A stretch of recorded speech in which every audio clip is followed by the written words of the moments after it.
প্রধান উপদেষ্টা doctor Yunus ৩০ June ২০২৬-এর পর একদিনও ক্ষমতায় থাকবেন না বলে জানিয়েছেন তার প্রেস সচিব শফিকুল আলম।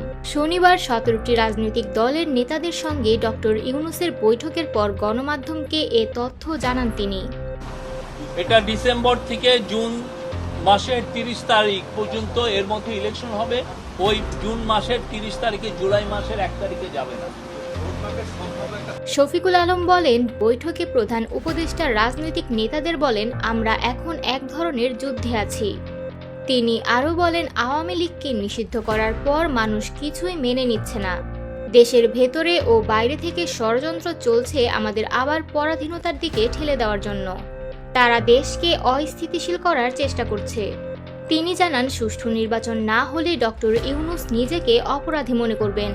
তবে ৩০ জুন ২০২৬-এর পর তিনি ক্ষমতায় থাকবেন না, এই অবস্থান তিনি পরিষ্কারভাবে জানিয়ে দিয়েছেন।